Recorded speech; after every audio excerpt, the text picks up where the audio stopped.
Jesus em breve virá. Às 5h15 da manhã. Qual é o pior tirano da história? Hitler. Na sua opinião, vamos fazer um top list aqui dos piores da história? Hã? Nero com certeza estaria em qualquer. Mas tem mais uns aí. Hitler? Hitler também. Hitler encabeçaria. Ou não? Tem mais aí, gente. Tem bastante. Dá pra gente fazer uma lista de 20 no mínimo. Hã? Lenin? Stalin. Osama foi cruelzão, né? Mas eu acho que eu não colocaria Osama como tirano, sabe por quê? Maduro, assim. Porque ele não governava. Hã? Maduro. Ah, mas já pode colocar o Maduro numa lista? Já? Quem mais? Mao Tse Tung. Chega, você já contribuiu com 4 tiranos. Eu vou fazer uma sugestão pra você aí. Eu acho que tem um que tá lá, que é top list. Primeiro, pior de todos os tiranos da história. O pior, esse nunca perde. Massacra sempre. Ninguém, com exceção de uma pessoa que eu me lembro, foi capaz de peitar. Essa ninguém peita. Ele é o pior de todos. O pior de todos. Quem que eu tô falando? Não. Eu. Ixi. Desculpa aí. Faz isso, tirando. Nabucodonosor. Isso é uma coisa que todo discípulo tem que saber. Porque na hora que você tiver que levantar a sobrancelha para esse tipo de tirania, tem que saber exatamente o que está fazendo. Mas se não fizer isso, você não pode ser chamado de discípulo. Todo discípulo de Jesus enfrentará, uma hora ou outra, o mais violento, o mais cruel e implacável tirano que já se levantou na história. Quando eu pego o livro Evangelho de Marcos, está com o Bíblia aí? Eu vejo uma sequência aqui de histórias que pode passar desapercebido, mas ele está lá. Ele está sempre ocupando o papel. Aliás, ele persegue Jesus do começo até o fim do seu ministério. Evangelho de Marcos, capítulo 2.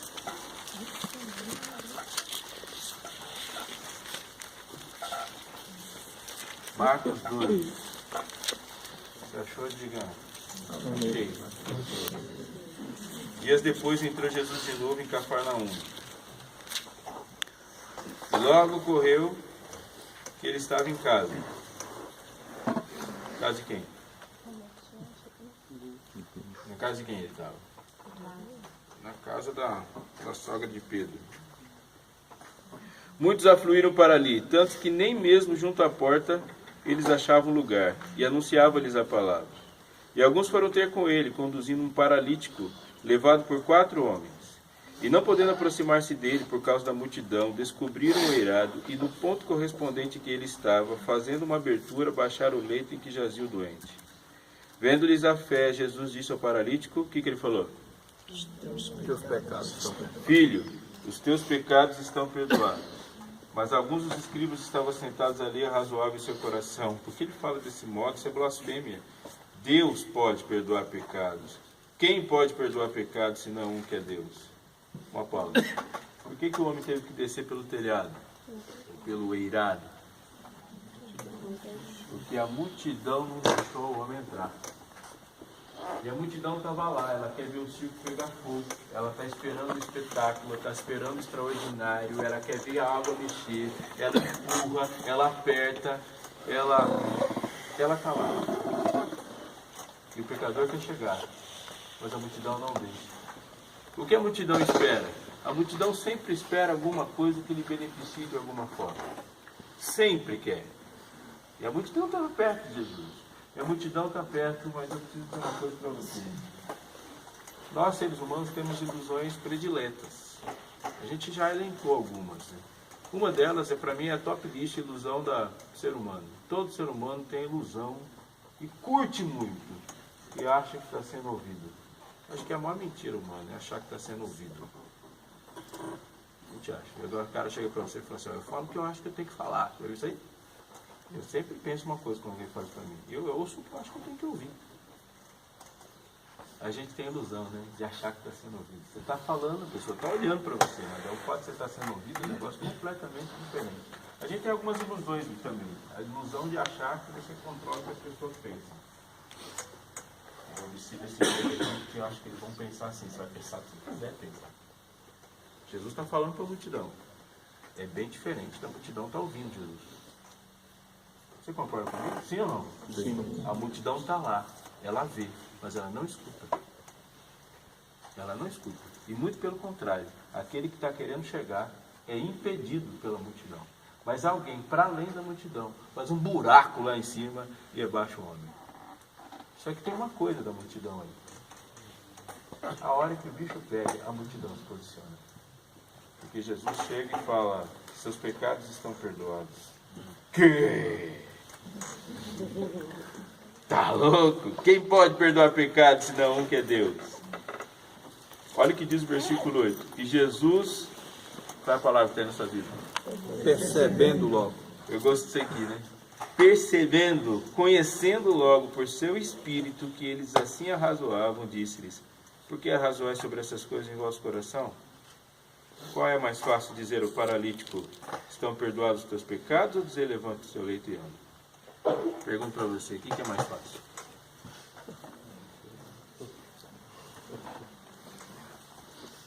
Sei que não é multidão. O que é mais fácil dizer, toma teu leito e anda, ou estão perdoados os teus pecados? Vou fazer uma enquete aqui.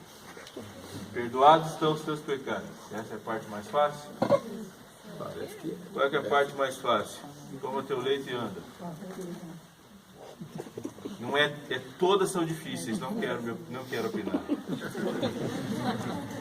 O que custou para Jesus dizer, toma teu leito e anda? Qual o custo para Jesus? Dizer assim, toma teu leito e anda. O custo para Jesus de curar um paralítico, curar um gripado, curar um aidético é o mesmo. E vai ajudar você a pegar um ônibus. É o mesmo custo. Agora, qual é o custo de dizer para uma pessoa perdoar os seus pecados? Para dizer perdoar os seus pecados, o custo é uma cruz. É caro dizer perdoar os seus pecados. Muito mais caro. Incomparavelmente mais caro. Tão caro que aquele homem poderia plenamente ser uma pessoa feliz sendo paralítico. Isso a multidão não sabe. A multidão nunca vai ter esse tipo de percepção. Era muito mais plausível aquele homem ser feliz sendo paralítico do que ele ser feliz com uma dívida com Deus. Você pode conseguir um monte de coisa na vida. E é possível ficar rico sem Deus. É possível ser famoso sem Deus. É possível ser bem quisto sem Deus. É possível ser bem sucedido sem Deus. Mas é impossível ter paz sem Deus. Aquele homem não tinha paz. Então Deus fala para ele, perdoados estão os seus pecados. O homem já está bom. Porque era uma coisa que jamais ele conseguiria fazer. Mas a multidão não sabe esse tipo de coisa. Ora, para que saibais que o Filho do Homem tem poder na terra e autoridade para perdoar pecados, disse ao paralítico, eu te mando, levanta-te, toma o teu leito e vai para a tua casa. Jesus curou o paralítico por causa dele ou por causa da multidão? O homem já estava de boa. O homem estava de boa já, perdoai todos os seus pecados. Maravilha, Senhor. Para que saibais, ele curou o homem por causa da multidão, por causa dos fariseus, por causa dos outros que ele curou, filhão. Porque o homem já estava satisfeito. Ellen White, comentando esse texto, ele diz que a doença de dentro causou a paralisia de fora. E um monte de vezes, muitas vezes, só Jesus tem isso. A percepção de saber onde é que está a raiz do problema. E às vezes, para curar o problema de fora, tem que entrar lá dentro. E Jesus, para curar o problema de fora, tocou lá dentro. E a cura dos seus pecados resultou em um homem que agora andava. E ele foi embora. Então ele se levantou e no mesmo instante, tomando o leito, retirou-se à vista de todos, a ponto de se admirarem todos e darem glória a Deus, dizendo, jamais vimos uma coisa assim. E a multidão, Jesus. E Jesus ganhou um monte de torcedores. Você está com a Bíblia aí? Vira a página. Capítulo 5, verso 25. Alguns personagens estão aqui a partir do versículo 25. Um personagem, né, de cara. O comecinho do texto diz assim, quem é que estava aí? O primeiro personagem da história. A grande multidão seguia fazendo o quê? Comprimindo. Jesus está cheio de pressa nesse dia. Ele tem duas coisas muito importantes para fazer, mas a primeira é ir lá até a casa de Jairo para curar a filha dele. E no dia que aquela menina nasceu, uma outra mulher ficou doente. Porque a criança tinha 12 anos. E eu vi uma mulher que tinha uma hemorragia havia 12 anos. Quando uma vida começou, a outra acabou. E agora Jesus está indo atrás da menina lá. E Jesus tem pressa, e Jairo tem pressa, mas a pressa de Jesus está sendo impedida. Aliás, a velocidade de Jesus está sendo impedida por causa de quem? Da multidão. Da multidão. E a multidão está lá. Sempre lá. Mas tem mais alguns personagens aqui. Um é claro. Versículo 25. Aconteceu que certa mulher que havia 12 anos vinha sofrendo de uma hemorragia. E essa personagem é anônima. Mas tem outro personagem muito importante aqui, que precisa aprender uma coisa sobre o que é ser discípulo. E discípulos não podem ter percepção de multidão. Discípulo tem que ter percepção acurada. E esse é Pedro. E os demais também. Mas Pedro aqui se destaca. O versículo 26 diz que muito padecera na mão de vários médicos, tendo despendido tudo quanto possuía, sem contudo nada aproveitar antes, pelo contrário, indo a pior. Promete que vai prestar atenção no que eu vou te dizer agora? Se você tem um problema, e você assim que se assimila o problema, você chega para Jesus e fala, Jesus, eu tenho um problema. Jesus responde sua oração? Sim ou não? Sim, ele responde sua oração. Se você tem um problema, e você fala assim, mas eu não vou levar isso para Jesus, eu acho que tem algumas soluções que eu posso tentar antes. E depois que você tentou tudo, você leva o seu problema para Jesus, Jesus responde sua oração? Sim ou não? Claro que responde. Às vezes ele responde até sem falar. Não falei que você é para a gente mesmo. Mas ele responde. Qual que é a diferença entre essas duas coisas? A diferença é que se você pegar o seu problema e levar de cara para Jesus, você tem um problema e uma solução. Se você pega o seu problema e tenta outras coisas, você tem um problema, um sofrimento e uma solução. E muitos sofrimentos. Eles só nos acontecem porque Jesus é a última alternativa. E a gente escuta isso nas nossas conversas às vezes. Cara, entreguei na mão de Deus. O que isso quer dizer? Já tentei tudo. Não é assim? Ou seja, agora que não tem mais solução, está na mão de Deus. Jesus é a última alternativa. Quando Jesus é a última alternativa, você tem um problema, uma solução e sequela. Quando Jesus é a primeira alternativa, é outra pegada. Aquela mulher escutou o que da multidão? A hemorragia começou, a multidão falou para ela o seguinte, procure um médico. E ela foi lá, mas a sua ideia de médico não é a ideia de médico que ela tem. Porque qualquer pessoa que de alguma forma se relacionava com saúde, aqui é médico. Na literatura judaica dizia aqui que o melhor dos médicos estava destinado ao inferno. Porque a nossa ideia de médico é altamente científica. Médico aqui não. Por exemplo, o médico chegou para essa mulher e falou assim, ó, você tem que achar um grão de cevada dentro do esterco de um jumento no inverno, ferver e tomar. Ou você tinha que pegar o mesmo grão, colocar num pano de linho, amarrar na roupa e andar com ele.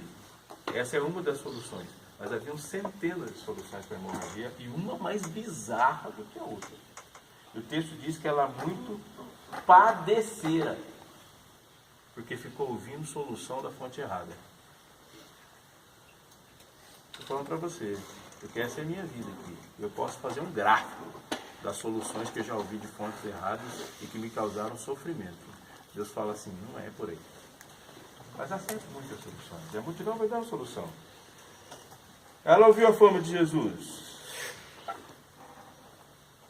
E a crença dela em Jesus a fez correr atrás de Jesus. Vindo por trás dele, por entre a multidão, tocou-lhe a veste. Jesus está indo para a casa de Jairo. E a multidão está lá, comprimindo. E alguém quer chegar. E mais uma vez a história se repete. A multidão impede o pecador que quer chegar em Jesus. Mas ela chega, arrisca a vida. E se alguém na multidão soubesse qual era a situação dela, o que a multidão teria feito com ela? Uma pedreja? Acabado, era o fim ali. É o pior tirano que existe. É o pior que existe. A multidão não dá trégua. Ela é implacável. E ela tocou. Porque dizia, se eu apenas lhe tocar as vestes, ficarei curado. E logo se lhe estancou a hemorragia e sentiu no seu corpo estar curado do seu flagelo. Jesus, reconhecendo imediatamente que dele saíra poder, virando-se no meio da multidão, perguntou, quem me tocou as vestes? Responderam os discípulos. Qual discípulo você acha que respondeu? Vês que a multidão te aperta e dizes, quem me tocou? Você foi para o Brás, saiu no meio, vai para o Brás em dezembro, 20 de dezembro, você na 25, no Brás. Aí você fala assim, quem me tocou? Senti que de mim saiu a carteira. Se tivesse lá. Quem me tocou? Faz sentido um negócio desse? Uma pergunta dessa para Jesus? A gente fala assim, claro que foi Pedro que perguntou, mas quem de nós não faria uma pergunta dessa? Senhor, no mínimo essa pergunta faz sentido. Quem te tocou? Eu ia falar, todo mundo te tocou. Todos te tocaram. A multidão comprimia, você não está conseguindo andar por causa dele. Mas atente para isso, porque tem um negócio muito estranho. E a coisa estranha dessa resposta está muito mais na pergunta de Pedro do que na pergunta de Jesus. Mas muito mais. Chega uma mulher, ela vai e toca. Primeira coisa importante aqui, porque ela tocou. E no momento que ela tocou, ela se sentiu, e o texto diz que a sua hemorragia estancou. Uma coisa é ela ter hemorragia estancada. Outra bem diferente é ela ter sido curada. Fé. Ela teve fé. Segura a fé aí.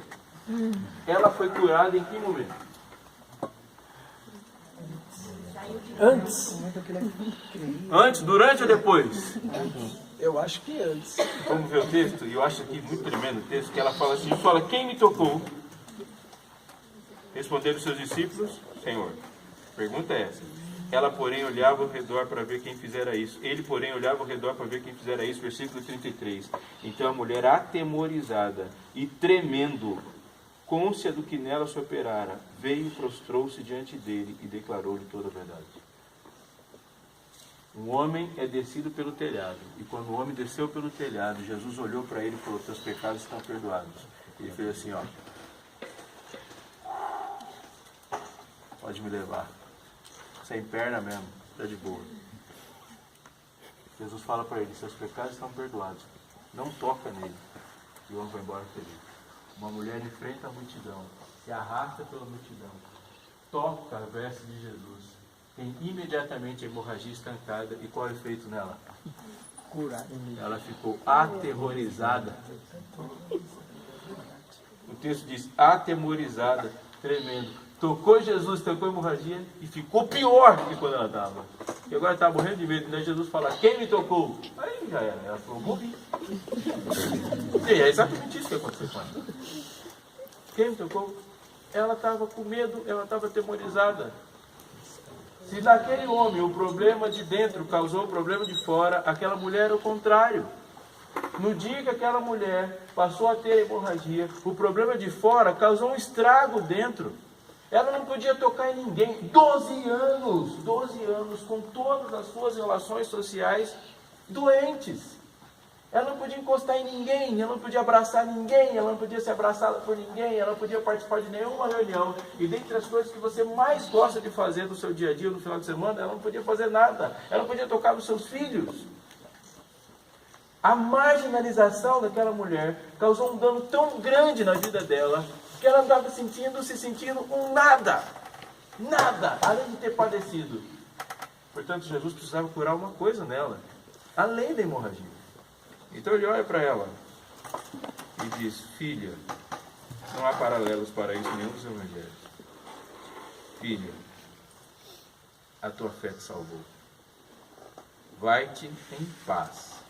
E o que ele fala? E fica livre. O mal da hemorragia já tinha sido curado. Quando ela tocou na veste, a hemorragia já tinha sido curada. Agora ele fala, vai-te em paz e fica livre do seu mal. Qual é o mal? O medo, a marginalização, o sentir-se lixo perto da multidão. O mal que ela sentia era causado pela multidão. Fique em paz. Vou fazer as pazes entre você e a multidão. As pessoas não vão te discriminar mais. Agora ela foi embora. Se Jesus tivesse dispensado aquela mulher com a hemorragia curada, ela ia ser curada do lado de fora. É que a gente pode falar hemorragia, uma doença do lado de fora, né? Mas ela ia se sentir desfilhada para sempre. Ela precisava ouvir filha, coisa que a multidão nunca vai falar. E é coisa que um discípulo tem que perceber. E para que um discípulo perceba as coisas, ele tem que estar sincronizado com Cristo e não com a multidão. Porque a multidão fala, qual que é o seu problema? É hemorragia? Vaza, toma de pirona. É isso que a multidão fala. Qual que é o seu problema? É paralisia? É fazer físico. Jesus fala, qual que é o seu problema? É pecado? Qual que é o seu problema? Você está se sentindo ruim perto de todo mundo? Jesus sabe a causa do problema. E a narrativa termina. A minha, né? Capítulo 8, versículo 27.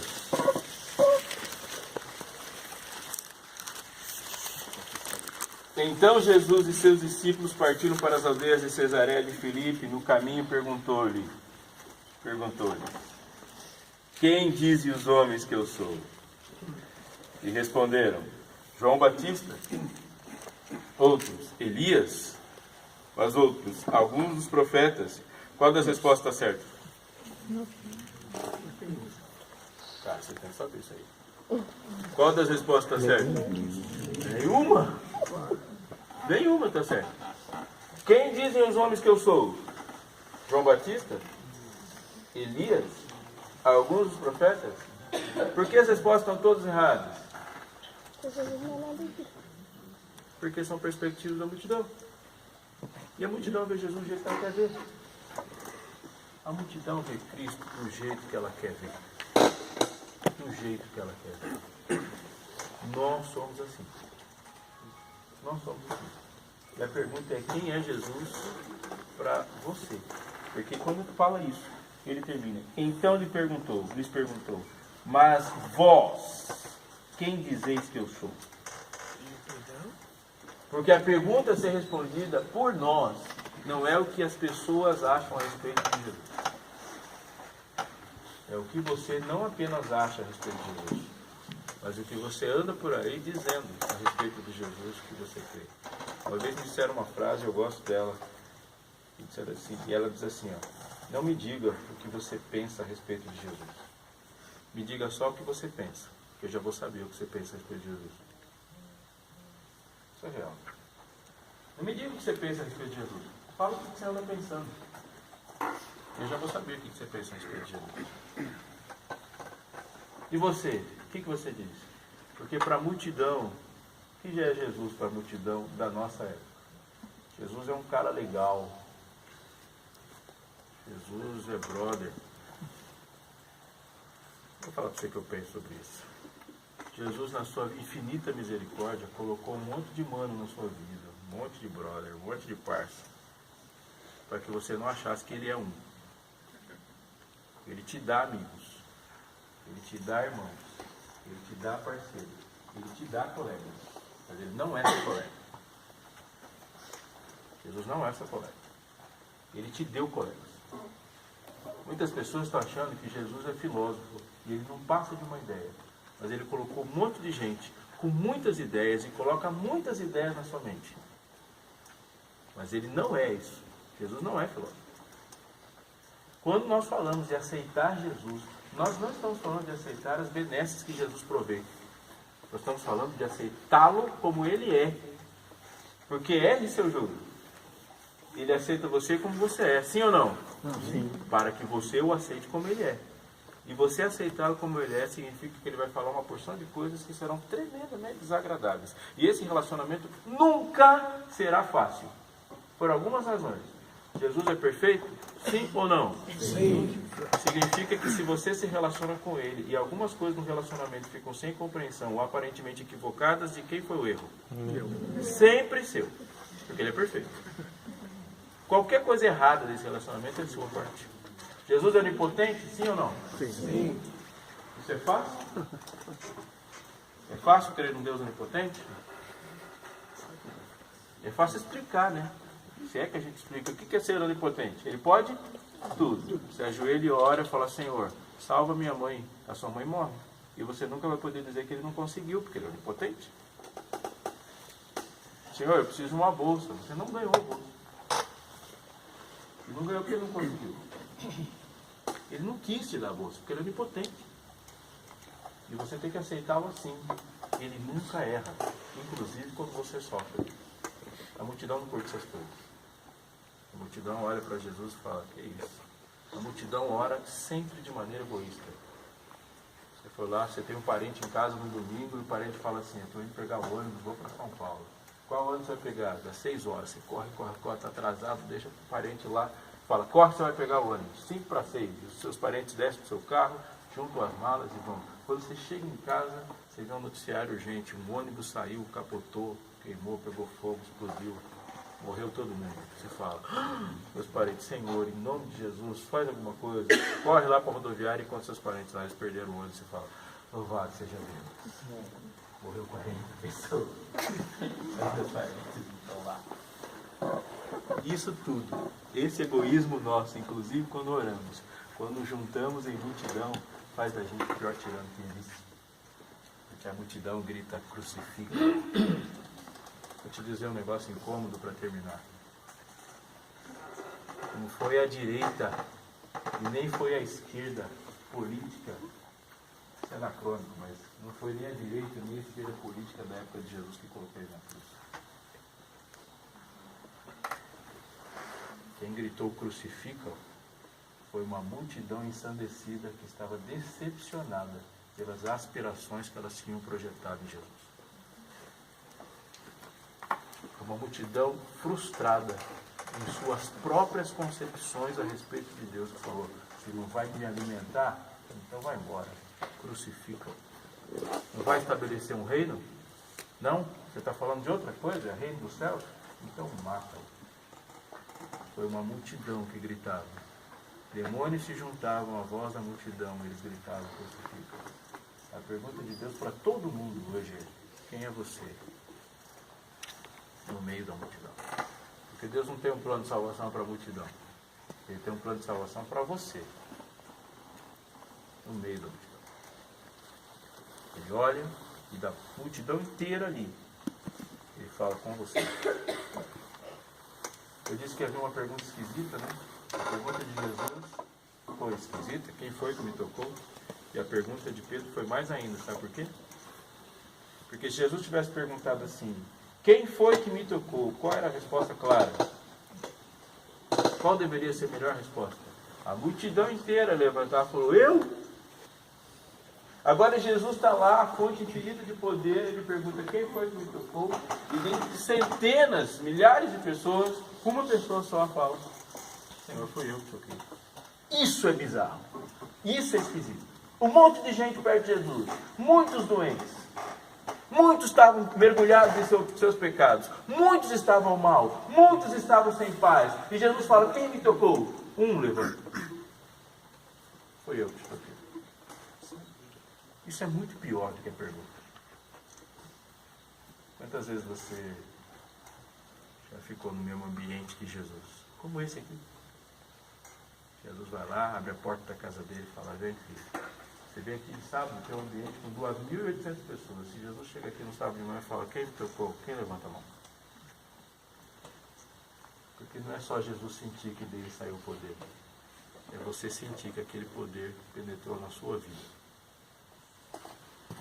Quantas vezes você vem para a igreja e quando sai da igreja fala: alguma coisa em mim mudou.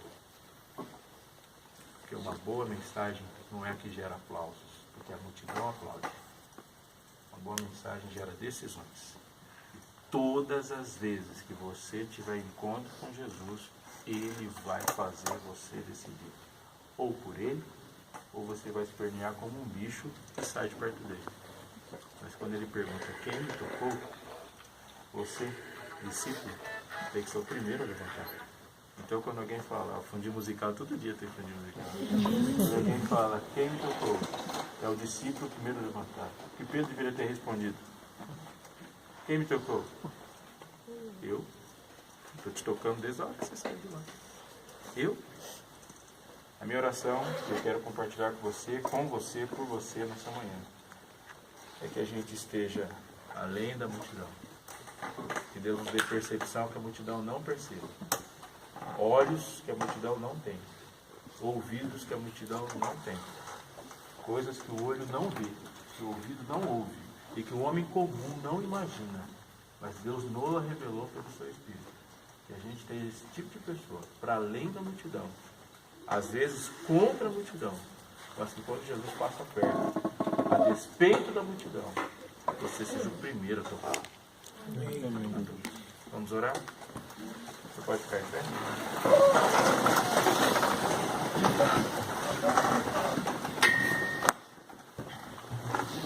Senhor, nosso Deus, nós te louvamos, Senhor, porque o Senhor não nos chamou para viver como a maioria dos homens escolheu viver.